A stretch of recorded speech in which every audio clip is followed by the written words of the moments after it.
สวัสดีครับผมที่จากการทำแมชชีนมาพบกับเพื่อนๆอีกแล้วนะครับวันนี้ก็จะแปลกนิดนึงเนอะพอดีมีข่าวที่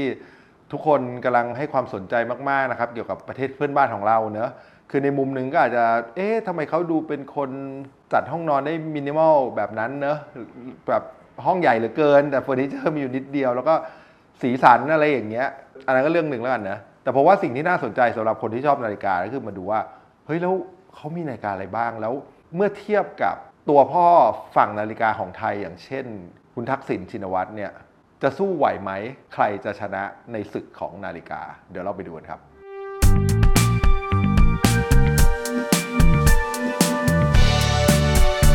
เริ่มต้นจากฝั่งอดีตนายกฮุนเซนก่อนแล้วกันนะครับตอนนี้เขาเรียกเป็นอะไรนะสมเด็จเดโชหรืออะไรสักอย่างเลยแหละในตำแหน่งปัจจุบันนะก็มีนาฬิกาที่น่าสนใจหลายเรือนมากๆนะครับในเว็บไซต์ของ IFL Watches เนี่ยเขาก็ได้รวบรวมนะสมัยตอนที่ยังอยู่ในตำแหน่งด้วยนะว่าเจอนาฬิการุ่นอะไรบ้างนะครับเดี๋ยวเราไปดูกันก่อนเลยดีกว่านะครับเรือนแรกก็คือจะเป็น Audemars Piguet นะครับหรือ AP Royal Oak Offshore Grand Complication นะครับเพื่อนๆจำคำนี้แล้วกันนะคำว่า Grand Complication เนี่ยมันจะเป็นนาฬิกาที่มีหลายๆฟังก์ชันอยู่ในเรือนเดียวกันนั่นเองนะฮะซึ่งเราอย่านึกถึง Apple Watch นะ Apple Watch จะมีฟังก์ชันเยอะแล้วแต่ว่าในความเป็นนาฬิกากลไกหรือ Mechanical เนี่ยการที่มีหลายๆอย่างในเรือนเดียวกันเช่นมีจับเวลามีดูข้างขึ้นข้างแรมมี GMT มีดูดวงดาวได้มีดู Perpetual Calendar ได้มีแบบเสียงระฆังที่กดเพื่อดูเวลาได้เนี่ยมันจะเป็นนาฬิกาที่ผลิตขึ้นมาน้อยมากๆในของทุกแบรนด์นะครับบางเรือนอาจจะผลิตแค่ปีละเรือนหรือปีละ2เรือนอะไรเงี้ยเพราะฉะนั้นราคาเนี่ยไม่ต้องพูดถึงเลยยิ่งถ้าเป็นแบรนด์ระดับท็อปเนี่ยมันยิ่งแบบแพงมากๆนะครับ Royal Oak เรือนนี้ที่เป็นออฟชอร์ก็คือเป็นนาฬิกาสปอร์ตเนี่ยก็คือราคาก็อยู่ประมาณแถวล้านเหรียญอะไรเงี้ยเนาะก็30 กว่าล้านบาทเท่านั้นเองนะต่อมาเรือนที่2เป็นวัชรองคอนสตองแตงนะครับซึ่งก็เป็น Grand Complication เหมือนกันนะฮะราคาจะอยู่ที่3ล้านถึง4ล้านเหรียญนะครับก็คืออยู่ที่ประมาณ100 กว่าล้านบาทนั่นเองนะฮะเรือนนี้ก็จะโหดมากๆเรือนที่3นะครับก็คนไทยหลายคนอาจจะคุ้นเคยนะก็คือ RM หรือว่า Richard Mille นั่นเองนะซึ่งลุงป้อมเราก็เคยเป็นกระแสอยู่พักหนึ่งนะแต่ว่าโอ้โหแต่เทียบกับเรือนนี้ไม่ได้แน่ๆนะครับก็จะเป็นRM 5703 Tourbillon Sapphire Dragon นะครับก็คือเป็นนาฬิกาที่เป็นกลไก Tourbillon ซึ่งถือว่าเป็นกลไกที่แพงที่สุดแล้วก็ทำยากที่สุดของวงการนาฬิกานะครับมีราคาอยู่ที่ประมาณที่31ล้านบาทเรือนที่4ก็จะเป็น Mille RM 5705 Tourbillon Eagle Russia นะครับก็คือเป็นนาฬิการุ่นพิเศษที่ผลิตขึ้นมาเพื่อขายในบูติกประเทศรัสเซียเท่านั้นนะครับซึ่งเป็นกลไกทูบิยองซึ่งกลไกทูบิยองก็คือเป็นกลไกที่ทำยากมากๆเดินได้เที่ยงตรงมากๆแล้วก็ถือว่าเป็นกลไกระดับเรียกว่าสูงที่สุดกลไกหนึ่งในโลกของนาฬิกานะครับเรือนนี้ก็มีราคาอยู่ประมาณ40ล้านบาทไม่ก็ยังงงว่าจะไปได้มาจากรัสเซียได้ยังไงหรืออาจจะมีความสนิทชิดเชื้อกับผู้นำรัสเซียก็เป็นไปได้นะครับเรือนที่5เป็นพาเทคฟิลิปละก็ยังเป็นตูบิยองอยู่ดีนะครับก็เป็นสกายมูนตูบิยอง6002นะครับซึ่งก็มีราคาเป็นเงินไทยอยู่ประมาณ40ล้านบาทผมจะบอกไปเร็วๆกันนะเพราะมันเยอะเหลือเกินแล้วก็ดูรูปเอาแต่ถ้าเกิดใครสนใจเรือนไหนเนี่ยก็ลองเข้าไปเซิร์ชหาตามรุ่นที่บอกได้นะแล้วเพื่อนๆก็จะแบบพูดตรงๆก็คือจะตื่นเต้นกับนาฬิกามากๆว่ามันทำกันได้ขนาดนี้เชียวเหรอแล้วมันแพงกันขนาดนี้เชียวเหรออะไรเงี้ยเรือนที่6นะครับก็ยังเป็นปาเทคฟิลิปอยู่นะครับเป็น Grand Complication เหมือนกันนะครับเป็น Grand Sonnery 6301P นะครับก็คือเป็นตัวเรือนที่ทำจากแพลตินัมนะครับราคา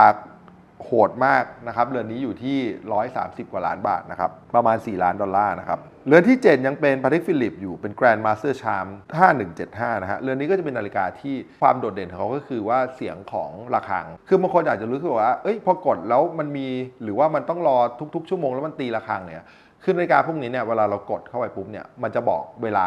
ณ real time นะครับบอกเวลาณตอนนั้นแต่บอกเป็นเสียงระฆังโดยกลไกล้วนๆแค่ฟังก็ amazing แล้วนะ and the hours and the quarters sounds เพราะมันไม่ใช่ดิจิตอลนี่ซึ่งเรากดแล้วมันจะเป็นตั้งโปรแกรมหรืออะไรได้แต่นี่คือทุกครั้งที่เราอยากรู้เวลาเรากดปุ๊บมันจะบอกเวลาออกมาเป็นการตีระฆัง80 กว่าล้านเท่านั้นนะครับเรือนนี้เรือนที่8นะครับเป็น Patek Philippe Grand Master Charm 6300G นะครับ ก็คือเป็น Grand Master Charm เหมือนกันนะครับราคาเรือนนี้สุดๆนะครับอยู่ที่ประมาณ9 ล้านเหรียญนะครับก็คือประมาณเกือบ300 ล้านบาทแล้วนะครับเอานี้แค่8เรือนเนี้ยที่เขารวบรวมมานะซึ่งจริงๆผมเชื่อว่ามีเยอะกว่านี้อีกเยอะมากอันนี้คือระดับแบบ Grand Complication Grand Master Charm คือเป็นรุ่นท็อปของทุกแบรนด์ไม่ว่าจะเป็น RM Patek Philippe Vacheron คือรวมๆกันแล้วเนี่ยเฉพาะแค่นาฬิกากลุ่มนี้8เรือนเนี่ยก็ซัดไป800 กว่าล้านนะครับจะเป็นพันล้านอยู่แล้วนะครับนี่แค่8เรือนนะก็เฉลี่ยเรือนนึงประมาณ100 กว่าล้านนั่นเองนะฮะอาจจะมีบางเรือน200-300 ล้านบ้างก็โหดมากเพราะฉะนั้นผมเชื่อว่าคอลเลกชันของอดีตนายกฮุนเซนเนี่ยน่าจะเฉพาะนาฬิกาอย่างเดียวเนี่ยผมว่าน่าจะหลายพันล้านเฉพาะนาฬิกาอย่างเดียวนะอันนี้ยังไม่รวมคอลเลกชันอื่นๆของเขางั้นคราวนี้มาดูจะเรียกว่าเพื่อนสีเหรอเมื่อก่อนอาจจะเรียกว่าเพื่อนสีนะแต่วันนี้น่าจะเป็นศัตรูกันอย่างจริงจังแล้วแหละก็คือเป็นแบบเพื่อนรักหักเหล็กโหดนะเนาะก็เล่นงานลูกสาวของคุณทักษิณเท่าขนาดนั้นคุณทักษิณเองก็คงน่าจะโกรธอยู่ไม่น้อยเช่นกันฮะแต่มาดูเรื่องนาฬิกากันดีกว่าคุณทักษิณเองเนี่ยก็ถือว่าเป็นผู้นำประเทศเนี่ยที่เป็นนักสะสมนาฬิการะดับโลกคนหนึ่งเลยก็ว่าได้ครับคือปกติเนี่ยคือผู้นำโลกเขาก็ใส่นาฬิกากันแพงอยู่แล้วแหละเพราะเขาเป็นระดับผู้นำถูกไหมแต่บางครั้งเขาจะเลือกที่จะนำเสนอในนาฬิกาที่ humble ที่ดูแล้วไม่ฉูดฉาดดูแล้วไม่โอ้อวดโดยเฉพาะอย่างประธานาธิบดีของอเมริกาเนี่ยซึ่งแน่นอนมันใหญ่กว่าประเทศเรามหาศาลอยู่แล้วใช่ไหมประเทศไทยมันกระจึงหนึ่งเทียบกับอเมริกาเนี่ยในอเมริกาเนี่ยผู้นำแต่ละคนเขาจะใส่แบบนาฬิกาที่ผลิตในประเทศของเขาบ้างเช่น Timex อย่างเงี้ยหรือหรูสุดที่ผมเห็นก็จะมีอย่างโจไบเดนเนี่ยเขาจะใส่ Rolex Datejust หน้าปัดน้ำเงินซึ่งก็คือแค่ Rolex Datejust สำหรับประธานาธิบดีอเมริกาเนี่ยมันแบบมัน nothing มากๆถูกไหมถ้าเทียบกับฮุนเซนก็ได้อะครับเรามาดูฝั่งไทยกันบ้างนะว่าอดีตนายกทักษิณเนี่ยจะสู้อดีตนายกฮุนเซนไหวไหมนะครับจริงๆแล้วอย่างที่บอกนะอันเนี้ยที่ยกมาก็เป็นแค่บางเรือนของเขาเท่านั้นเองนะฮะคือผมเชื่อว่ามันมีอีกเยอะมากมายนะครับเริ่มมาที่เรือนแรกนะเป็นพาเทคฟิลิปก่อนแล้วกันนะเพราะว่าคุณทักษิณเนี่ยถ้าจะเห็นเนี่ยจะเห็นเขาใส่พาเทคฟิลิปบ่อยมากแล้วก็เยอะมากนะครับที่มีรุ่นนี้ก็คือเป็นรุ่นพิเศษเหมือนกันนะครับเป็น Sky Moon Tourbillon 6002นะครับที่แปลกคือเรือนนี้นายกฮุนเซนก็มีนะไม่รู้ว่าไปแนะนำกันชวนกันซื้อหรือว่าไปซื้อพร้อมกันหรือเปล่า อันนี้เราไม่รู้นะครับราคาเรือนนี้ก็อยู่ประมาณล้านกว่าเหรียญนะก็ประมาณ40 ล้านบาทนะครับส่วนเรือนที่2นะครับเป็นพาเทคฟิลิปอีกเหมือนกันนะครับเป็น Grand Master Charm 6300G นะครับซึ่งน่าแปลกแล้วเพราะว่าเป็นนาฬิการุ่นเดียวกันกับที่นายกฮุนเซนมีเช่นกันนะครับราคาเรือนนี้เนี่ยประมาณ9 ล้านเหรียญนะครับเรือนที่3ก็ยังเป็นพาเทคฟิลิปอยู่นะครับเป็น Grand Complication 5304R นะครับก็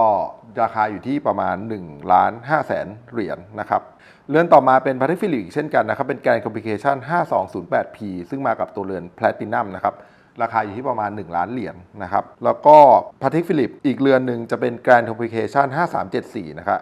ราคาอยู่ที่ 875,000 เหรียญนะครับก็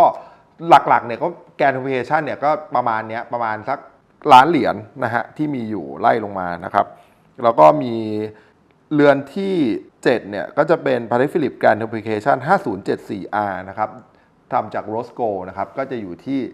750,000 เหรียญนะครับโดยประมาณแล้วก็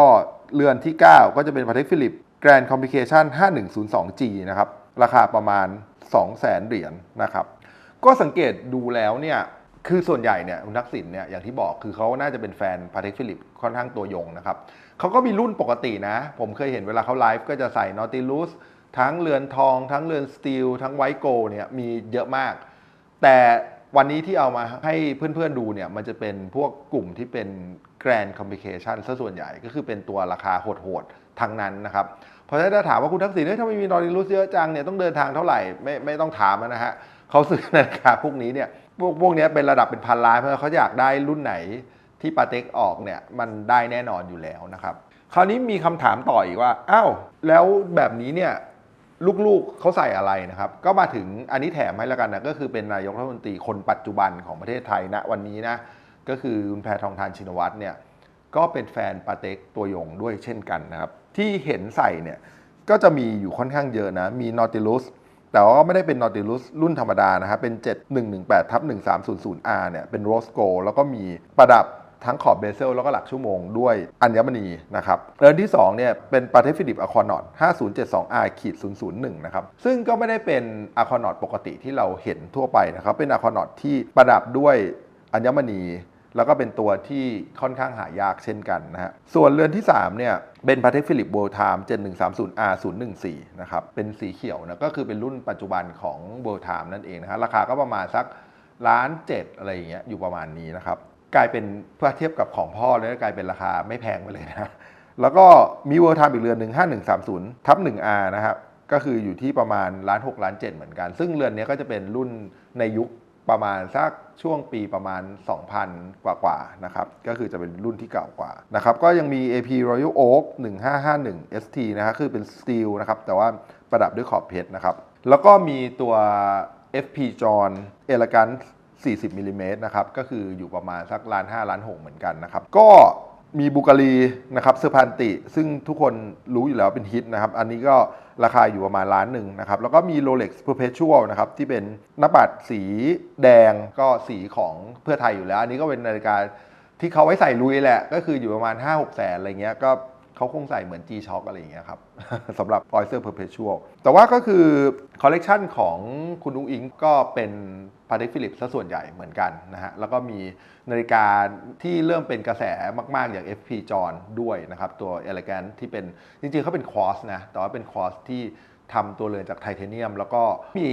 บางอย่างที่น่าสนใจมากทั้งตัวเชฟของนาฬิกานะครับทั้งตัวเครื่องที่เป็นควอสแบบ in-house ของเขาซึ่งพิเศษมากๆอะไรเงี้ยสามารถที่จะมีเหมือนแบบไฮเบอร์เนตได้อะคือถ้าไม่ได้ใช้เขาก็จะหยุดการทำงานไปเลยแล้วพอขยับนาฬิกาอีกทีเขาก็จะกลับมาทำงานใหม่ก็ถือว่าเป็นกลไกควอสที่ไม่ธรรมดาอย่างเงี้ยแต่ราคาก็ไม่ธรรมดาเช่นกันนะครับเป็นนาฬิกาควอสเรือนละ1,000,000 กว่าบาทนะครับถ้าหาซื้อได้นะถ้าหาซื้อได้ก็โดยรวมนะครับคุณลูกก็ยังเป็นPatek Philippe อยู่แต่เป็น Patek Philippe รุ่นที่ไม่ได้เป็นแกรนด์คอมเพลชั่นอะไรแต่ผมเข้าใจได้นะไม่ใช่ว่าเขาไม่มีตังค์เพราะว่าเขาเป็นพ่อลูกกันอยู่แล้วใช่ไหมแต่ว่าพวกแกรนด์คอมเพลชั่นเนี่ยส่วนใหญ่มันจะเป็นนาฬิกาเรือนใหญ่มากๆนะครับผมว่าผู้หญิงใส่คงใส่ไม่ได้แล้วคงใส่ไม่เหมาะด้วยนะครับเพราะฉะนั้นเขาก็เลยเป็นกลุ่มพวกกลุ่มสปอร์ตแล้วก็กลุ่มเวิลด์ไทม์มากกว่านะครับเรากลับมาดูทั้ง2อดีตผู้นำกันแล้วกันเป็นไงบ้างครับก็เพราะว่าสูสีมากนะในแง่ของนาฬิกาที่เขามีที่เราเห็นอยู่นะอันนี้ไม่รวมที่ไม่เห็นนะผมเชื่อว่าก็คงเป็นแฟนคลับตัวยงของ Patek Philippe ทั้งคู่แล้วก็คงซื้อรุ่นโหดๆกันหมดนะฮะซึ่งในมุมหนึ่งเราก็ยินดีกับเขาด้วยนะครับที่เขามีตังค์เยอะแยะมากมายในการที่จะซื้อนาฬิกาที่มันเป็นระดับท็อปของโลกได้หลายๆเรือนด้วยนะไม่ใช่เรือนเดียวได้หลายๆเรือนด้วยซึ่งผมเชื่อว่าผู้นำประเทศหลายๆประเทศก็คงทำไม่ได้ขนาดนี้เหมือนกันไม่ว่าจะเป็นประเทศที่รวยกว่าเราก็คงยังทำไม่ได้ขนาดนี้เหมือนกันนะฮะในบริบทของความเป็นผู้นำเนี่ยสำหรับส่วนตัวผมนะคือการทำตัว humble เนี่ยมันน่าจะดีกว่าคือการมี luxury product บ้างเนี่ยไม่เป็นไรแต่ว่าโอ้โหถึงระดับแบบอดีต2ผู้นำอย่างเงี้ยคือมันเยอะมากๆแล้วคนมันก็จะ question โดยเฉพาะประเทศอย่างกัมพูชาอย่างคุณทักษิณเนี่ยผมคนไม่ question เพราะเขาตังเขารวยอยู่แล้วอ่ะเขาเป็นมหาเศรษฐีอยู่แล้วอะไรเงี้ยมันไม่แปลกอะไรแต่ยังผู้นำบางคนอย่างเช่นเมืองไทยก็มีลุงป้อมทุกคนก็จะถามหาว่าแบบเฮ้ยเป็นทหารเงินเดือนเท่าไหร่ทำไมมีนาฬิกาเป็นระดับแบบรวมๆกันเป็นระดับ100 ล้านได้อะไรเงี้ยหรือแม้กระทั่งลุงตู่ก็ใส่นาฬิกาPatek Philippeเรือนละเป็นล้านเหมือนกันอย่างเงี้ยคนก็จะมีคำถามบ้างอะไรเงี้ยทางที่จริงๆแล้วเขามีได้แหละเพราะว่าเขาเป็นระดับผู้นำประเทศใช่ไหมอะไรอย่างนายกฮุนเซนเนี่ยที่ประเทศแบบคนจนมากมายอยู่เต็มประเทศแล้วก็ครองอำนาจมายาวนานหลายปีแล้วมีนาฬิกาที่เห็นเนี่ยก็จะเป็นพันล้านอยู่แล้วที่ไม่เห็นอีกเท่าไหร่หรือว่าที่ลูกชายลูกสาวครอบครัวตัวเองมีไม่ว่าจะเป็นกระเป๋าจริงๆรู้สึกว่ามีกระเป๋าแบรนด์เนมรุ่นแพงๆอีกเยอะมากเหมือนกันอะไรเงี้ยที่เคยเห็นตามข่าวเนี่ยมันก็จะทำให้คนในประเทศก็รู้สึกว่าแบบเอ๊ะมันใช่เหรอมันถูกเหรออะไรเงี้ยซึ่งอันนี้ก็ไม่รู้นะแต่ผมว่าการที่อย่างผู้นำอย่างประเทศอย่างอเมริกาเองเนี่ยเขาค่อนข้าง humble ใช้นาฬิกาธรรมดาเนี่ยมันก็เป็นการแสดงออกที่ดีอย่างหนึ่งอย่างน้อยคนที่เป็นผู้นำแล้วสามารถทำแบบนี้ได้มันก็ทำให้คนที่เป็น follower หรือผู้ตามหรือคนที่ถูก influence โดยเขาเนี่ยมันก็จะเดินในหนทางที่ถูกต้องด้วยนะครับเพื่อนๆว่ายังไงบ้างครับเห็นด้วยไม่เห็นด้วยคนที่เป็นผู้นำจะต้องทำตัวเป็นแบบอย่างไหมหรือมันก็ทำตัวตามที่เขาเป็นได้เลยเพราะมันก็คือชีวิตเขาเหมือนกันเขาก็เป็นคนคนหนึ่งเหมือนกันลองคอมเมนต์กันเข้ามาได้นะครับครับสำหรับวันนี้ผมที่จากรายการทำพิธีต้องขอลาเพื่อนๆไปก่อนนะครับแล้วก็เพื่อนๆอย่าลืมกดไลค์กด Subscribe แล้วก็กดสั่นกระดิ่งเพื่อเป็นกำลังใจกันด้วยนะครับสำหรับวันนี้สวัสดีครับ